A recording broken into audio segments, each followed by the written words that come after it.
Hi students, current affairs వీడియోస్కు స్వాగతం సుస్వాగతం. మా ఛానల్ పేరు కరెంట్ అఫైర్స్ తెలుగు అండి. ఈ వీడియోలో మనం జనవరి 2వ వారానికి సంబంధించిన కరెంట్ అఫైర్స్ని నేర్చుకుందాం. ఫస్ట్, పోర్చుగల్ ప్రధాని ఆంటోనియా కోస్టా భారత పర్యటన. పోర్చుగల్ ప్రధాని ఎవరండి? Antonio Costa. ఆయన భారత్ను పర్యటిస్తున్నారండి.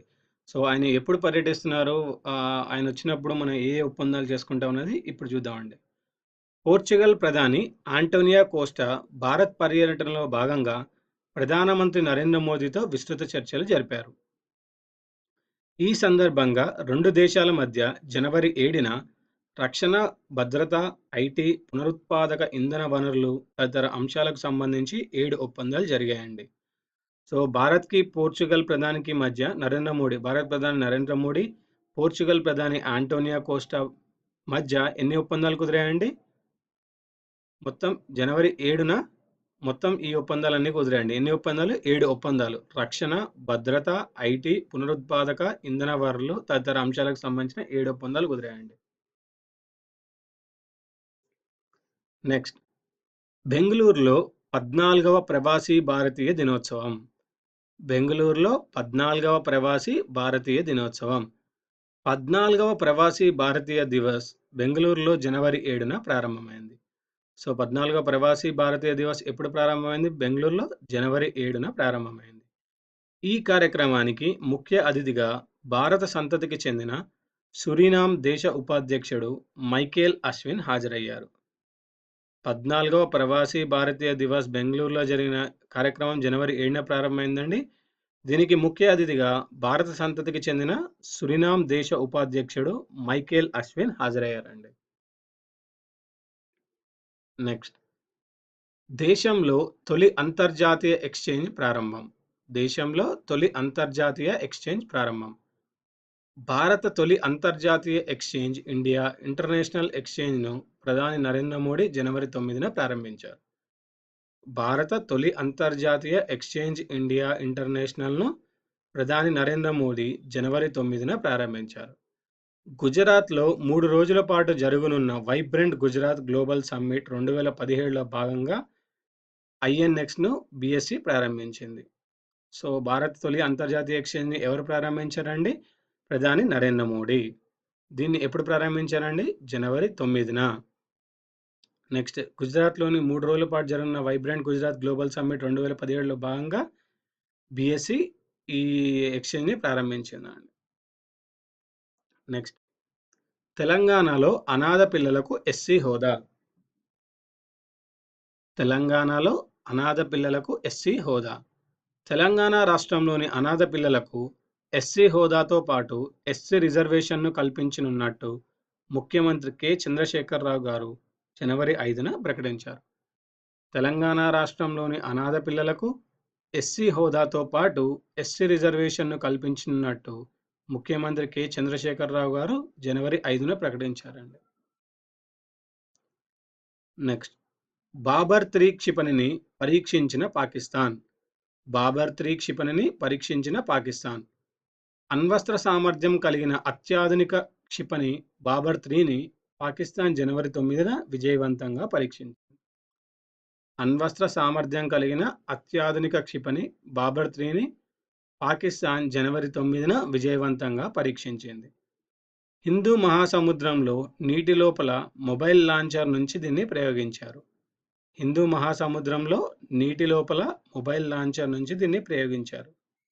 450 కిలోమీటర్ల దూరంలోని లక్ష్యాన్ని ఛేదించే బాబర్ 3 క్షిపణి భూ ఉపరితలంపైనే కాకుండా సముద్రం లోపల కూడా దూసుకెళ్లగలదు.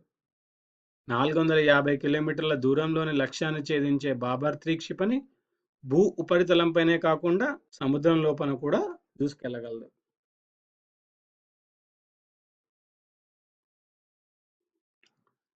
నెక్స్ట్, వన్డే టీ20 కెప్టెన్సీ నుంచి తప్పుకున్న ధోని. వన్డే టీ20 కెప్టెన్సీ నుంచి తప్పుకున్న ధోని. వన్డే టీ20 కెప్టెన్సీ నుంచి వైదొలుగుతున్నట్లు మహేంద్ర సింగ్ ధోని జనవరి 4న ప్రకటించాడు. వన్డే టీ20 కెప్టెన్సీ నుంచి వైదొలుగుతున్నట్లు మహేంద్ర సింగ్ ధోని జనవరి 4న ప్రకటించాడు. ధోని 2014లోనే టెస్ట్ కెప్టెన్సీ నుంచి తప్పుకున్నాడు. ధోని 2014లోనే టెస్ట్ కెప్టెన్సీ నుంచి తప్పుకున్నాడు.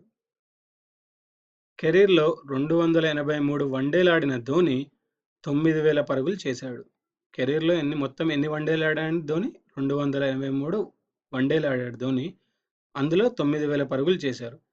ఇందులో 9 సెంచరీలు, 61 అర్ధ సెంచరీలు ఉన్నాయి. ఇందులో మొత్తం 9 సెంచరీలు, 61 అర్ధ సెంచరీలు ఉన్నాయి. నెక్స్ట్ సానియా బెతానీ జంటకు Brisbane open title. Sania Bethanie జంటకు బ్రిస్బేన్ ఓపెన్ టైటిల్. భారత tennis star Sania Mirza Bethanie Mattek అమెరికాతో కలిసి బ్రిస్బేన్ ఓపెన్ టైటిల్ని సొంతం చేసుకుంది.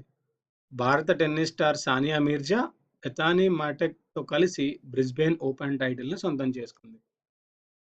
జనవరి 7న జరిగిన మహిళల డబుల్స్ ఫైనల్లో సానియా బెతానీ ద్వయం 6-2, 6-3తో ఏక్తెరినా మకరోవా, ఎలీనా వెస్నినా జంటను ఓడించింది. నెక్స్ట్ అమితాబ్‌కు యుఎస్ ఎంబసీ అవార్డు. అమితాబ్‌కు యుఎస్ ఎంబసీ అవార్డు. ట్యూబర్కులోసిస్ వ్యాధిపై ప్రజల్లో అవగాహన కల్పించేందుకు అమితాబ్ బచ్చన్ చేస్తున్న కృషికి అమెరికా రాయబార కార్యాలయం యుఎస్ ఎంబసీ అవార్డును అందజేసింది. ట్యూబర్కులోసిస్ వ్యాధిపై ప్రజల్లో అవగాహన కల్పించేందుకు అమితాబ్ చేస్తున్న కృషికి అమెరికా రాయబార కార్యాలయం యుఎస్ ఎంబసీ అవార్డును అందజేసింది. జనవరి 8న ముంబైలో జరిగిన ఓ కార్యక్రమంలో భారత్లో అమెరికా రాయబారి రిచర్డ్ ఆర్ వర్మ చేతుల మీదుగా అమితాబ్ పురస్కారాన్ని అందుకున్నారు. సో అమితాబ్ బచ్చన్ గారికి యుఎస్ ఎంబసీ అవార్డు ఎందుకు వచ్చింది? సో ట్యూబర్కులోసిస్ వ్యాధిపై ప్రజల్లో అవగాహన కల్పించేందుకు చేస్తున్న కృషికి గాను అమితాబ్ బచ్చన్ గారికి ఈ అవార్డు అందిందండి. నెక్స్ట్ బాలీవుడ్ నటుడు ఓం పురి కన్నుమూత. ఈ ఓం పురి గారు ఎవరండి? బాలీవుడ్ నటుడు.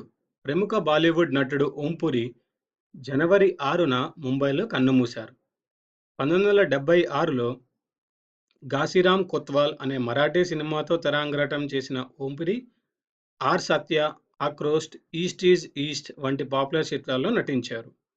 ఈయన ఎప్పుడు తెరాంగేట్రం చేశారండి? 1976లో ఘాసీరామ్ కొత్వాల్ అనే మూవీతో. Okay. So Bollywood, Hollywood, Pakistani చిత్రాలతో కలిపి 300లకు పైగా చిత్రాలు ఈయన చేశారు.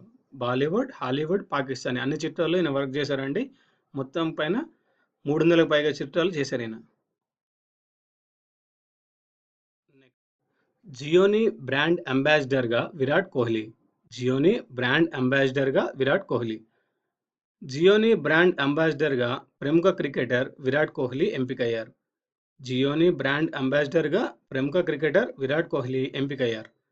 ప్రస్తుతం ఈ సంస్థకు హిందీ సినిమా నటి ఆలియా భట్ బ్రాండ్ అంబాసిడర్గా వ్యవహరిస్తున్నారు. ప్రస్తుతం ఈ సంస్థకు హిందీ సినిమా నటి ఆలియా భట్ బ్రాండ్ అంబాసిడర్గా వ్యవహరిస్తున్నారు. వైవి రెడ్డి ఆత్మకథ నా జ్ఞాపకాలు పుస్తకం ఆవిష్కరణ. వైవి రెడ్డి ఆత్మకథ నా జ్ఞాపకాలు పుస్తకం ఆవిష్కరణ. రిజర్వ్ బ్యాంక్ ఆఫ్ ఇండియా మాజీ గవర్నర్గా వేణుగోపాల్ రెడ్డి ఆత్మకథ నా జ్ఞాపకాలు పుస్తకాన్ని కేంద్ర మాజీ మంత్రి జైపాల్ రెడ్డి జనవరి 6న ఆవిష్కరించారు. సో దీని ఆత్మకథ పుస్తకం, వైవి రెడ్డి గారి ఆత్మకథ పుస్తకం ఏంటండి? నా జ్ఞాపకాలు. ఈ పుస్తకాన్ని ఎప్పుడు ఆవిష్కరించారండి? జనవరి 6న. ఎవరు ఆవిష్కరించారండి? కేంద్ర మాజీ మంత్రి జైపాల్ రెడ్డి. వైవి రెడ్డి ఆర్థికాభివృద్ధిని సాధిస్తూనే ద్రవ్యోల్బణాన్ని అదుపులో పెట్టడంలో విజయం సాధించారు. వైవి రెడ్డి ఆర్థికాభివృద్ధిని సాధిస్తూనే ద్రవ్యోల్బణాన్ని అదుపులో పెట్టడంలో విజయం సాధించారు. నెక్స్ట్ భారత్కు షాప్ ఫుట్బాల్ టైటిల్. భారత్కు షాప్ ఫుట్బాల్ టైటిల్. దక్షిణాసియా ఫుట్బాల్ సమాఖ్య టైటిల్ను భారత్ మహిళల జట్టు వరుసగా 4వసారి సొంతం చేసుకుంది.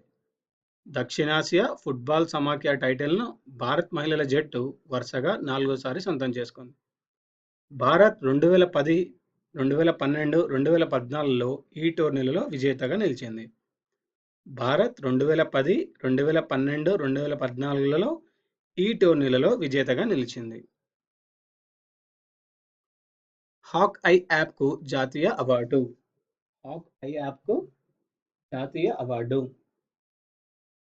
బాధితులకు తక్షణ సహాయం అందించడానికి హైదరాబాద్ పోలీసులు రూపొందించిన mobile app hawk eye national governance gold అవార్డుని గెలుచుకుంది. సో, ఈ హాక్ ఐ యాప్ ఏం చేస్తుందండి? బాధితులకు తక్షణ సహాయం అందించడానికి హైదరాబాద్ పోలీసులు రూపొందించిన mobile app hawk eye governance gold అవార్డుని గెలుచుకుంది. జనవరి 10న విశాఖపట్నంలో జరిగిన ట్రాన్స్ఫార్మింగ్ ఇండియా సదస్సులో కేంద్ర మంత్రి పిపి చౌదరి, హైదరాబాద్ నగర పోలీస్ కమిషనర్ ఎం మహేందర్ రెడ్డికి ఈ అవార్డును అందజేశారు. సో, ఈ అవార్డును ఎవరికి అందజేశారండి? హైదరాబాద్ నగర పోలీస్ కమిషనర్ ఎం మహేందర్ రెడ్డికి అందజేశారు. ఎవరు అందజేశారండి? కేంద్ర మంత్రి పిపి చౌదరి.